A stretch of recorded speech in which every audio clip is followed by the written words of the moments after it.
Well, welcome back to episode 10 on Bevington Farm.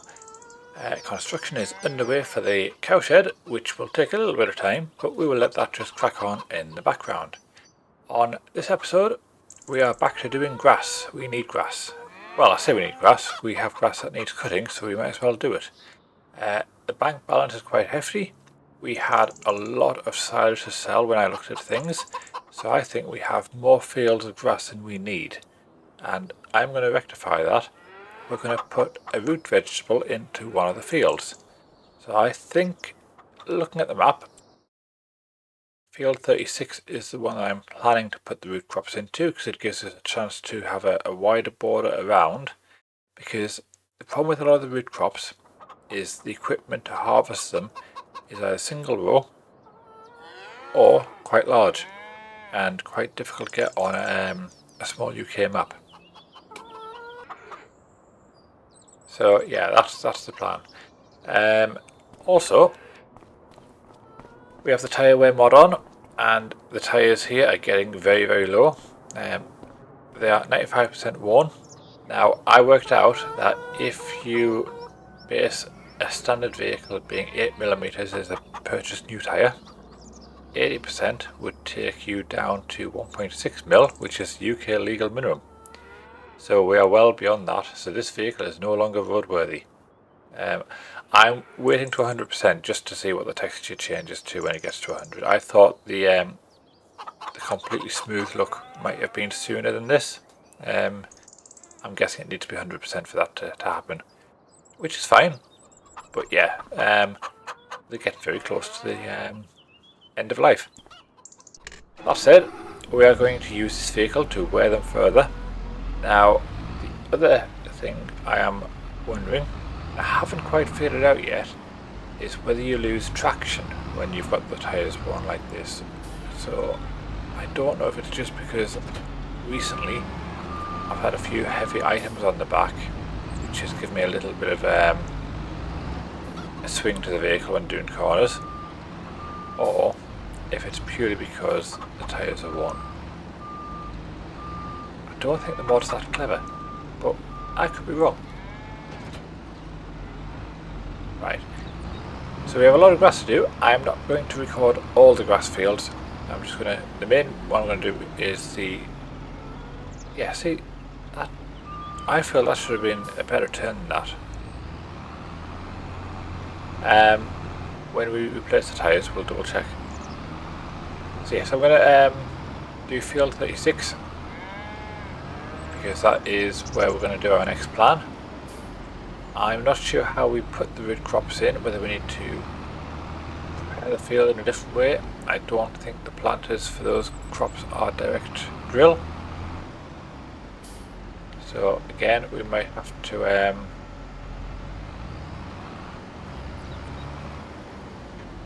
plough the field or cultivate it or do something more than just seed.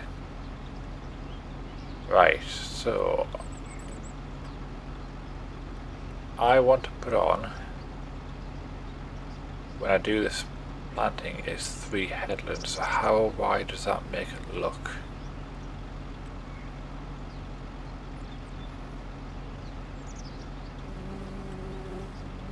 And which direction is that? I want to try and line the directions up with the gate.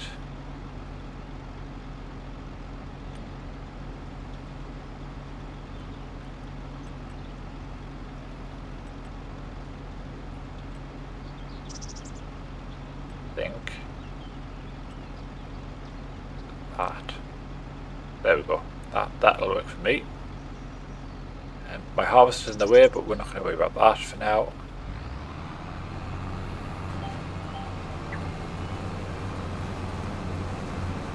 Yeah, this episode is going to be very much preparing this field for root crops.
Okay, so we've done the baling and we've collected the bales. This bale storage is now full. We've started filling the other bale storage up as well, which you will have seen on the time lapse. So all in all, that field is now done. So I feel we're going to start planting in a root crop. Now I'm in a dilemma. I want to do carrots, parsnip or red beet, and we don't get the chance to do them till April. So that is a bit of a pain, because I don't think there's anything else to do in this month, but I also wasn't planning to skip ahead. And I don't really want to do potatoes. That is my issue. So I feel like we're going to have to move across into April now. So the plan is, because we have the grass fields still to do, I'm going to do the grass fields off camera and then move into April. I'll catch up with you then. Once we're in April, I am going to essentially, if we get there in time, put 3 headlands on the field, which we will leave as grass, and then start planting in probably carrots. I fancy doing carrots this time round into this field. I have adjusted the terrain angles on the map, which has meant a few of my map textures have reset again. So if you see any changes, that's the reason why. But I want to do that because when I started doing the a test for the root crops, the angle was just too fixed at right angles, and I didn't like it. So I have adjusted that now. You'll also forgive me. Whilst I appreciate on the root crops here, we have, if I go down to where the root crops are, we have the one that makes the ridges, and then we have the planter. The planter I can plant into grass.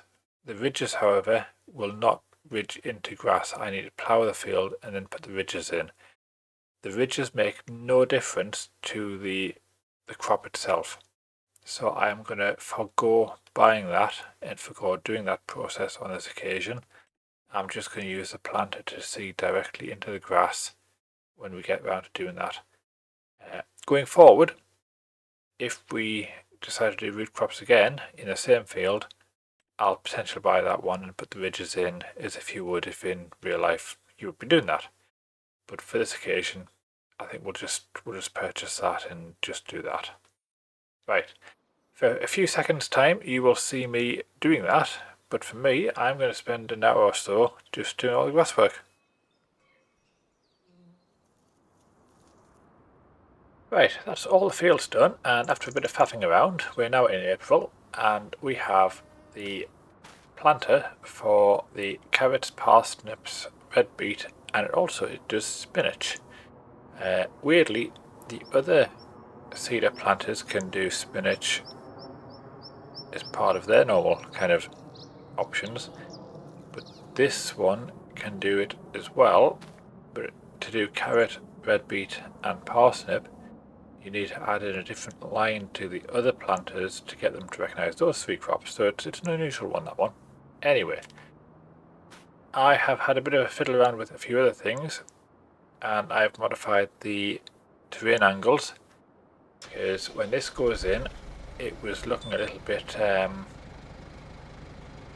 too diagonal to the direction of travel that I was travelling in. So I wanted to try and line it up. So now it should be pretty much, there we go, the angle that we're driving in. It will change slightly here. There we go. So it follows the path that we're doing. How that's going to look when the crop is grown, I don't know, but I thought that would be interesting, at least to me. Right, I'm going to time lapse this and I will get back to you at the end.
Right, we will leave it like that, so it's a nice square patch, which should allow us to get the equipment in. There's a bit of a turnaround. It also allows us to get other vehicles through these fields to access that crop, the sheep pasture, and then the other fields over there as when required. Yeah, we will see how this pans out. I'm quite happy with the way the terrain angles now work, which is positive. We'll see how the crops appear when they start growing through. Now we have got the, I think it's wheat in that field. I'll just park that here. We will have a light jog up towards that field. It's wheat or barley. I'm fairly, actually it'd be wheat or oat, won't it?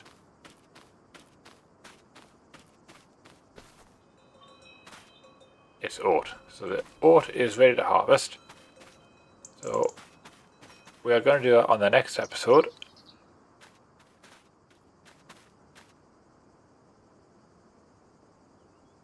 So I think before we finish, what we will do, we will add a layer of lime on. Actually, maybe we don't need to. It's very hit and miss, this pH with the lime. Right, I am going to get the lime spreader. We'll cover it and see what happens.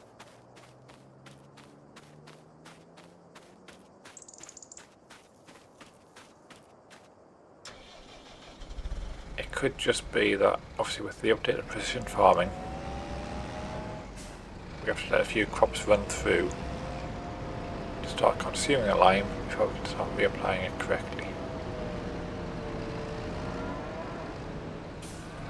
We can also put our water buffaloes back in the pasture.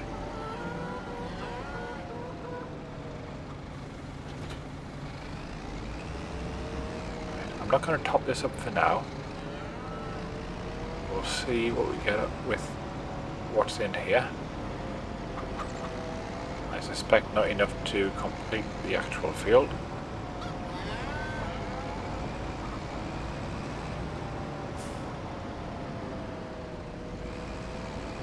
Having said that, it's a bit heavy for this vehicle.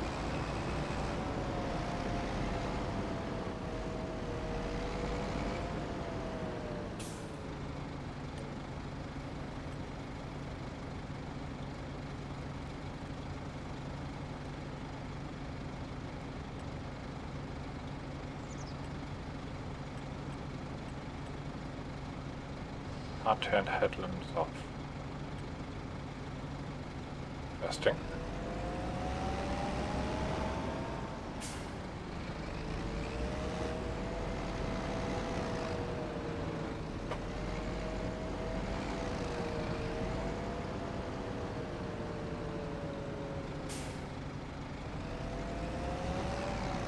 I want to start with the actual main crops. Start with that here.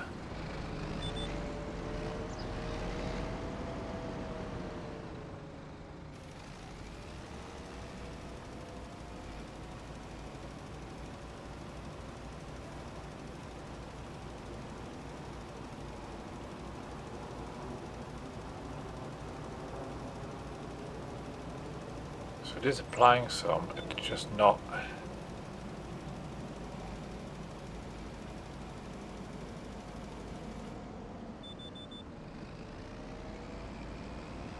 I'm not convinced.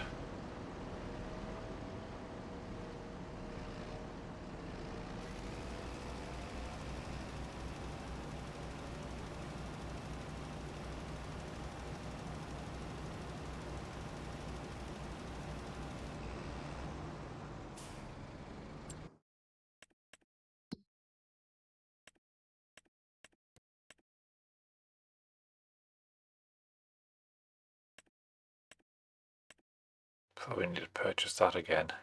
Data.